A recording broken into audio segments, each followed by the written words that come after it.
This guy out here in the middle of the Dayburn Street. What the hell? I guess he wants to check. Decades in prison than any other piece of legislation in U.S. history. His vice president, when she was Attorney General of the state of California, put more black men behind bars than any other Attorney General in modern U.S. history.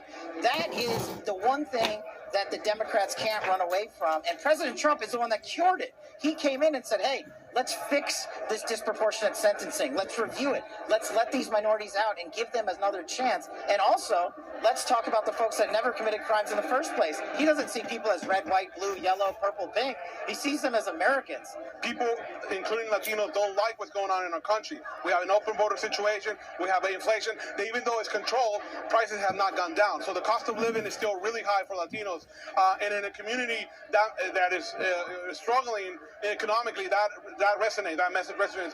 You know, when you have high prices in rent, mortgage, to put food on the table. All those issues are affecting the American dream among Hispanics, among Latinos, and they're hurting. These people are coming across the border and taking resources from Latinos in this country. Most of the people that are coming across, 10,000 a day, are coming directly to live in communities, the Hispanic communities. And crime is on the rise. You saw what happened in New York, for example, and Latinos don't like that. And so there you have it, the former president of the United States celebrating a victory in Nevada and now going on for other challenges ahead of him. But he says what he's really focused on is November and the state of the world today as it relates to America. He claims that America has been viewed as a laughingstock. He wants to change all of that. He's concerned about the border, the southern border. He's also concerned about Ukraine and Israel and about Iran and Iraq. The president says there are adversaries that have been rising up against America, and he says that if he wins in November, he will make changes very quickly that will put America first. In Nevada, I'm Kelly Wright. Back to you. 2016. A recent poll by USA Today and Suffolk University had Latino support for Trump at 39% to Biden's 34%. Some voters are changing their minds about Trump's first term as president. A new poll shows that more people now say that Trump's presidency was actually better than they had expected. NBC and News Nation asked voters how Trump's presidency lived up to their expectations. 40% say Trump's presidency was better than expected. Just under 30% say it was worse, and 31% say it was about as expected. Those are better numbers for Trump compared to a few years ago. The same poll in 2018 had the following results. Back then, only 29% of voters said the Trump administration was going better than expected. 27% said it was going worse, and 43% said it was going about as expected. President Biden's numbers in the newly released poll are as following. Just 14% of voters say Biden has done a better job as president than they expected he would. Over 40% say Biden has done a worse job than they expected, and 44% say his tenure has gone about as they expected it would. Elsewhere in the nation, Arizona is updating its election policies ahead of the November elections. The goal is to make sure ballots are counted on time. State lawmakers overwhelmingly approved a bipartisan bill that would update election policies. In particular, it would move the primary from August 6th to July 30th. It would also require election offices to remain open the weekend after elections. The goal is to make sure that an automatic recount wouldn't delay other election events. Arizona law requires automatic recounts when the margin of victory is within 0.5%. Under previous rules, if there's a recount in the November election, Arizona might not be able to deliver results to the Electoral College by the illegal aliens as they illegally enter the United States, meaning they would be able to give voting rights to illegal aliens almost immediately. And it would have also given the Biden administration I don't know if we call it the Biden administration anymore, maybe somebody else's administration, but the White House, it would have given them the ability to give citizenship to these illegal immigrants pretty much on a whim. That has now failed. It did not get voted in. It's done. Also, you might have seen the news that Tucker Carlson interviewed Russian President Vladimir Putin, despite a lot of pushback on it. And this was released almost immediately after the Senate voted heavily in favor of passing a $95 billion foreign aid bill for Ukraine, Israel, Gaza, and Taiwan, notably without the border provisions, because Republicans were withholding the money for Ukraine and Israel and everything else until the Biden administration or somebody else's administration chose to, of course, make a bill on the border that could actually pass. Big stuff, folks. And also another major story just happened yesterday. The Supreme Court, as we speak, they are looking into whether President Donald Trump committed an insurrection on Jan 6. And we have not yet seen the official ruling, so don't take this fully. But the early opinions suggest that only the President of the United States or Congress can declare an insurrection. Neither of them declared an insurrection on Jan 6, meaning legally Jan 6 was not an insurrection legally. Of course, this is not the final determination by the Supreme Court, but if that determination comes out, that means the Georgia case against Trump is gone, basically. And it also means that several people who were accused of that while standing trial could possibly have their cases reheard, or maybe even others, because, of course, this was the media and political narrative which may have skewed the jury's opinions. Big stuff, folks. Of course, we're waiting on some of that. But now, I want to go into kind of the main story of the day that I've been talking about. Something big just happened as well, and you might not have heard about this because I didn't see it getting rounds in the media as much, but a United Nations foundation that was formed to support global UN initiatives has allegedly been funding Democrat state government offices across the United States. In some cases, they found this United Nations foundation has been paying the full salaries of some of the U.S. government officials, meaning our own government officials, they're not working on your tax dollars, they're working on money from the United Nations, according to this. And the finding is raising concerns over, well, the independence of officials who've been receiving that money, and also to what extent the funding has influenced their policies, especially on climate initiatives, which are one of the big pushes of this foundation. Let me show you. Now, right here, this is from Fox Nation. It says, the United Nations Foundation, a nonprofit foundation formed in the 1990s to support global UN initiatives, is quietly fueling climate change policies in top Democratic state government offices nationwide. Fox News Digital has learned. It says the Washington, D.C. based organization, which was created to work closely with the United Nations, houses the UN Climate Alliance, a coalition of Democrat-led states launched to coordinate environmental policy after former President Donald Trump withdrew from the UN Paris Climate Accords. And notes that as part of the initiative, the United Nations Foundation has wired millions of dollars to state governors and agencies, in many cases even funding state officials' salaries. Now, this suggests a few things, I'd say. This United Nations Foundation is, quote, in many cases even funding state officials' salaries. And this organization is wiring millions to state governors and agencies. Now, this raises some questions over, well, what is the independence of these agencies and these other state officials? A budget outlook report for the next 10 years. The report estimates that America's population will increase over the next decade due to immigration. This will also take its toll on wages. The report states that average real wages are expected to be slightly lower by 2034 than they would be otherwise. Many say the report's most shocking projection is that it expects government debt will rise by $20 trillion in the next decade to $54 trillion. Now, this new report comes just as state senators in Virginia advance a health care bill for immigrants. The Cover All Kids Act would provide state-funded health care to all low-income immigrants under the age of 19. Now, a Republican state senator who opposed the bill reportedly said it would cost Virginia taxpayers $100 million just in this decade. And an update on this attack on police officers near Times Square, in which a group of illegal immigrants punched two officers and kicked their heads as they were lying on the ground. 7 individuals allegedly involved in this incident have now been indicted. Manhattan District Attorney Alvin Bragg, who doesn't often address the public, held a press conference on Thursday. This assault, as it did to many of you, sickened me and outraged me. We all rely on members of the NYPD every day, as I said, to keep us safe and keep this the safest big city in America.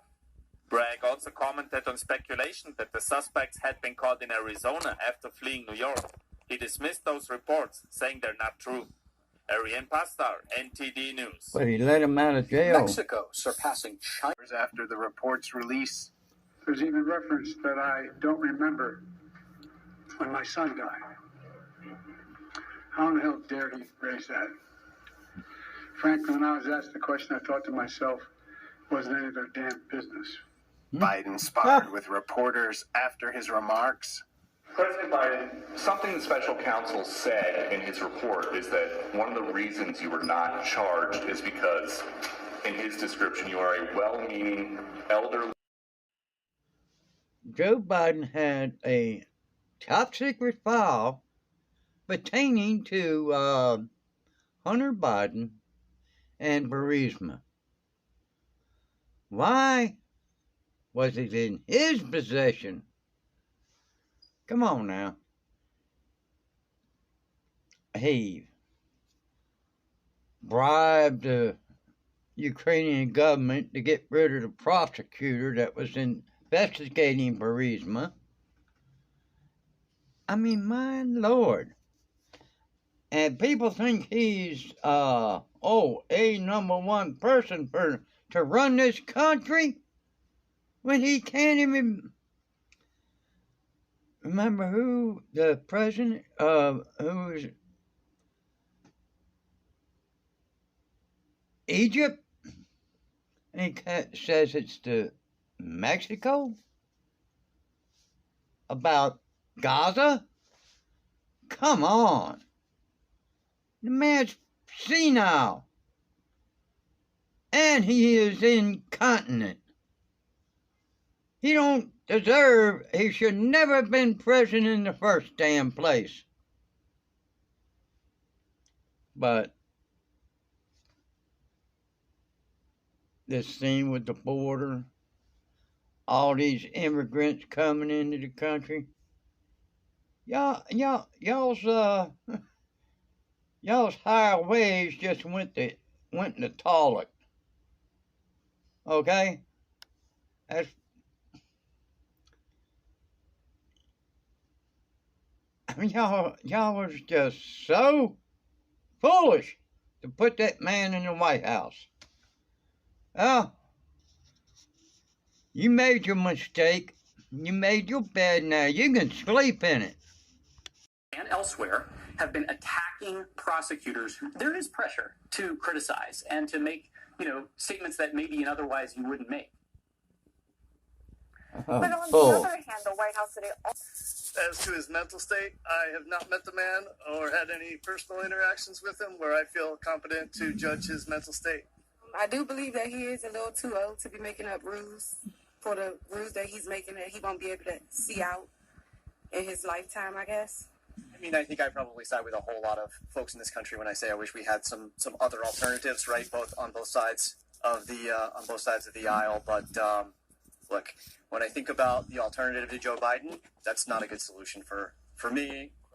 The special counsel's report does not recommend any charges against President Biden, but the language in the report does raise questions about the president's mental acuity. Reporting from Washington, D.C., Luis Eduardo Martinez, NTD News. Senators are in for a long weekend on Capitol Hill as they move a foreign aid bill for Israel, Ukraine, and Taiwan. Biden, they say, was, quote, struggling to remember events and straining at times to read and relay his own notebook entries. That's in 2017, folks. It adds that it is in his more recent interviews with the special counsel, quote, Mr. Biden's memory was worse, meaning he is declining. They say he did not remember when he was vice president, forgetting on the first day of the interview when his term ended. And they say, quote, if it was 2013, when did I stop being vice president? and forgetting on the second day of the interview when his term began. And it notes further in that he did not remember even within several years when his own son, Beau, died. Now, look, it gets worse, actually. This is in another screenshot that has been making rounds. It says this: if it continues like this is the exact quote, if it continues like this, and then, it goes on like this for a bit, right? But it notes that if Biden were to stand trial, right, if he were to be criminally charged for willfully withholding documents, which would be a crime, then he would appear before a jury as a, quote, well-meaning old man with poor memory. And it notes that jurors would probably assume reasonable doubt, meaning they'd think that maybe he's not really capable of standing trial. In other words, the jurors would get this, opinion of him, they're suggesting. And it also adds, it would be difficult to convince a jury that they should convict him, by then a former president, well into his 80s, of a serious felony that requires a mental state of willfulness. Now look, what this suggests, and this is the special counsel report, this is an official government-level pseudo-legal document, right? It is now suggesting that Biden does not have the, in their exact words, mental state of willfulness. He does not have a mental state of willfulness. And it suggests also that Biden is guilty in willfully withholding classified documents on Afghanistan several years back, but that he cannot be charged criminally because he is mentally unfit to stand trial.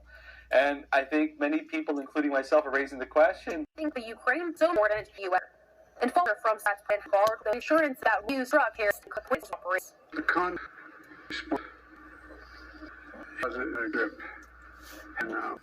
Even if the package passed the House Speaker Mike Johnson has multiple times that he wants to deal with foreign aid to these countries. One by ISIS. He has tried to, on multiple occasions, push standalone Israel aid. There's also growing opposition in the Republican-led House for aiding Ukraine. Speaker Johnson himself says he's not entirely opposed. More Ukraine does have reservations. That's undone. There's a lot more work that needs with regard the answers that the White House needs to provide us.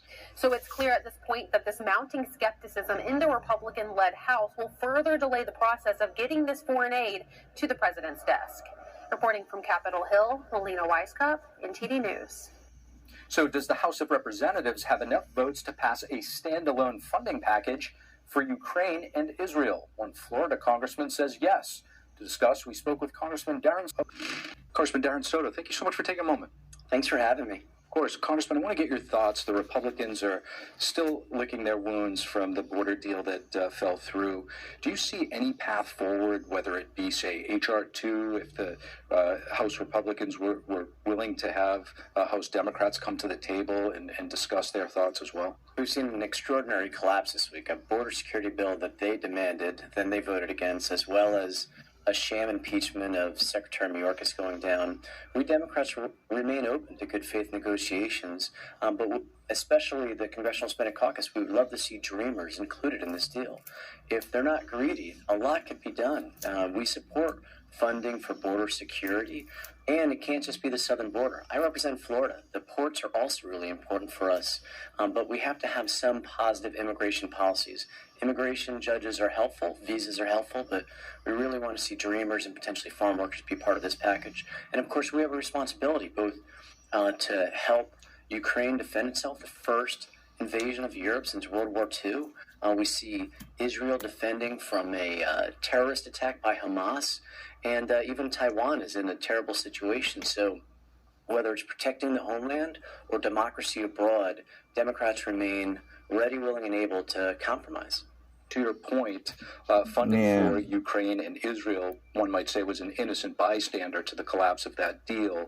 The Senate appears to have advanced standalone funding for those two. Where do you see this going in the House? Well, we've heard the Speaker talk about his opposition to Ukraine funding, as well as a lot of extreme MAGA Republicans. So I'm curious to see if they're going to put a floor vote out there, because there would be enough votes in the House between the Democrats and some Republicans to pass both Ukraine relief, Israel relief, as well as humanitarian relief for Gazans and certainly we remain open to working on border issues with some positive immigration developments like Dreamer. So we're ready to work with them, but they have to work in good faith. Congressman, you mentioned Taiwan. Taiwan sometimes gets lost in the mix between Israel and Ukraine. How important is it to make sure that Taiwan remains on the radar with the CCP kind of waiting in the wings, if you will? Well, we have a close relationship.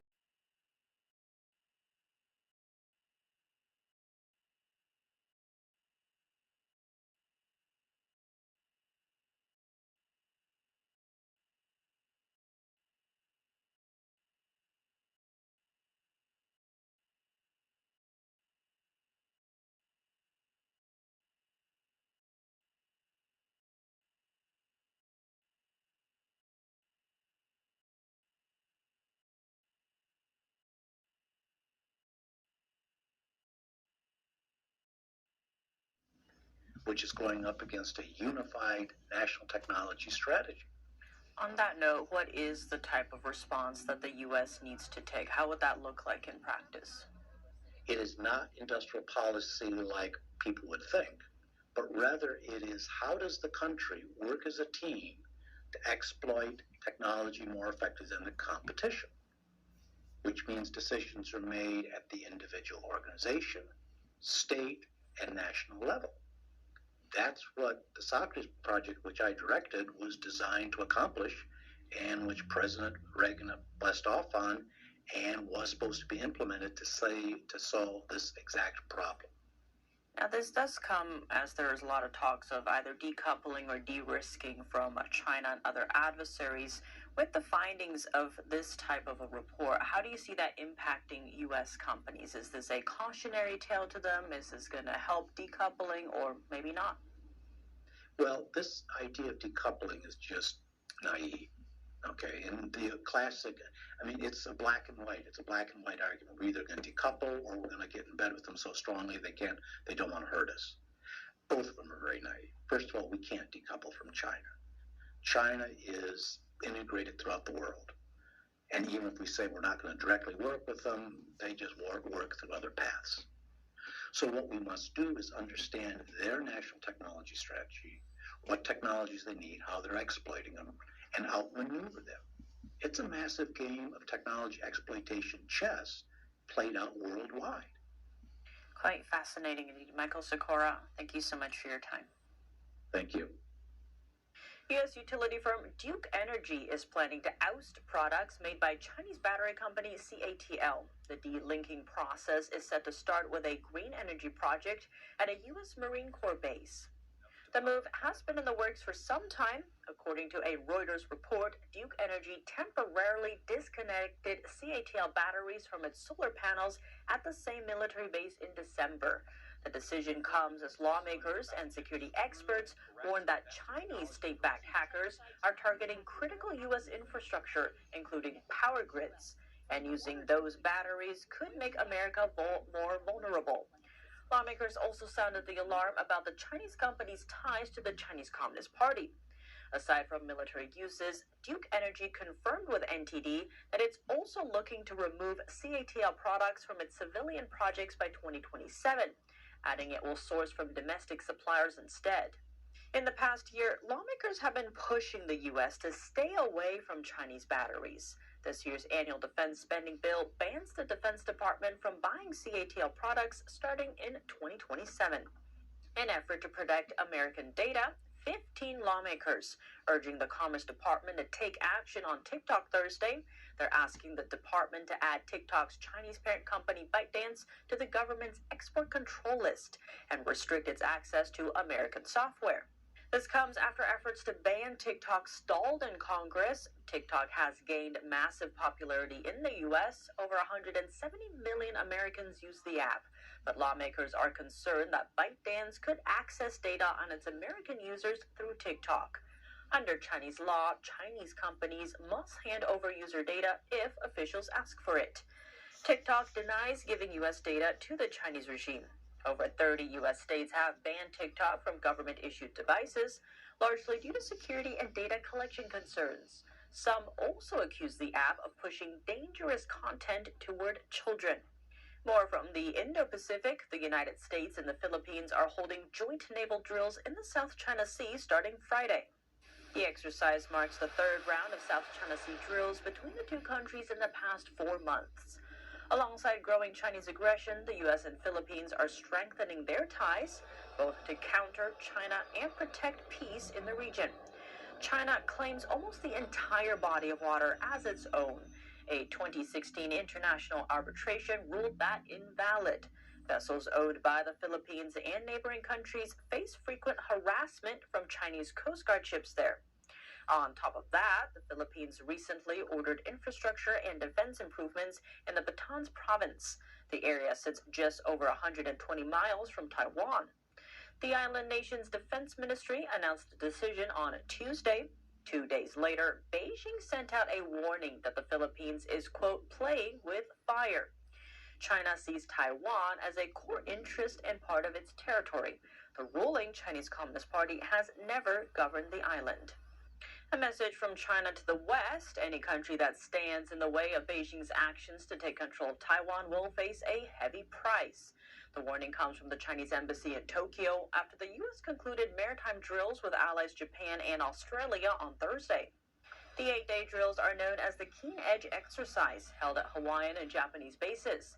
As for what sparked Beijing's anger, Japanese media reported that the three militaries sent Beijing as the hypothetical enemy, and that the operations mainly simulated protecting Taiwan from a potential Chinese invasion.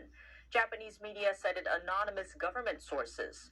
Beijing said Tokyo denied the report's accuracy.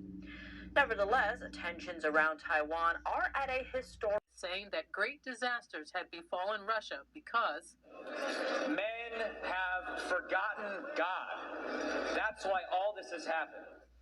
Mike Gallagher gave the speech last Thursday at the National Prayer Breakfast Gathering. New reports find that the Chinese regime is behind over 100 websites disguised as local news outlets, and they're pushing pro-CCP content. Joining us to discuss the Chinese regime's political warfare, we have retired General Robert Spalding. Its weapons needs. India is the largest weapons importer in the world. Russia has historically been India's largest arms supplier, but that position could shift. Moscow's ability to export weapons has plummeted amid its war with Ukraine. Worth noting, Washington granted New Delhi a sanctions waiver in 2022. It allows India to purchase arms from Russia without being seen as violating U.S. rules. Oh, boy. Under the Chinese Communist Party, today's China is shifting further away from democracy and freedom. Representative Mike Gallagher unveiled his perspective on the CCP in a recent speech, shedding light on how he views the most heated competition in the world, the contest between the U.S. and China. Take a listen. Men have forgotten. In his speech, Mike Gallagher argued about the true opposite of communism. The opposite of communism is not capitalism. It is not democracy. It is faith in God. He added the U.S. competition with the Chinese Communist Party is one between capitalism and communism, saying in reality, it is at its core a struggle for souls. Because communism itself is not a political economic system. It's a perverted inverse religion. It's an all-consuming ideology imposed not by free belief, but by force and indoctrination. Gallagher explained that the CCP runs a comprehensive system to spread its ideology, and also pointed to the differences between a faith-based Western society and the life under an authoritarian regime. Its churches are the labor camps, the gulags, the re-education centers. Its confession booths are torture chambers. Its priests are the censors, the propagandists, the secret police. He described life under 100 websites that appear like local news sites. Now, this is across Europe, Asia, and Latin America. Now, they're adding that this is part of a widespread influence campaign by China to push pro-Beijing content. Now, given that over half of the world has elections this year, how do you see this tying into that? Well, the Chinese Communist Party practices political warfare. It's something that we used to be able to do. We did it during the first Cold War. We had something called the U.S. Information Agency. In that case, it was putting out transparency and truth. Public diplomacy is what we call it in the United States. And I think we got out of the business of that because we thought there wasn't really a threat to democracy anymore. And in reality, all of these authoritarian regimes led by China, so this axis of evil, if you will, led by China, are bound and determined to convince the populations of free countries that their system is better. And they leverage the economies of the West to be able to do that, so technology, talent, and capital. But also they leverage the openness of those societies in order to get at that population. And we haven't figured out yet that this is important for us to block, to stop this capability, because it's not about free speech. It's really about... by 2034, then there would be otherwise. Many say the report's most shocking part is that it expects government debt will rise by $19 trillion over the next decade to $54 trillion as a result. Now, this new report comes just as state senators in Virginia advance a healthcare bill for immigrants. The Cover All Kids Act would provide state-funded healthcare to all low-income immigrants under the age of 19. Now, a Republican state senator who opposed the bill reportedly said it would cost Virginia taxpayers $100 million just in this decade. Ariane Pastar, NTD News. Voting yesterday to boost safety inspector. It's unclear how long the justices will take to issue their opinion. The Colorado primaries on Super Tuesday, March 5th. Trump stays on the ballot, pending a decision. Jeremy Sandberg, NTD News. Somebody done started a dumpster fire. Good Lord. Somebody threw a lit cigarette in there.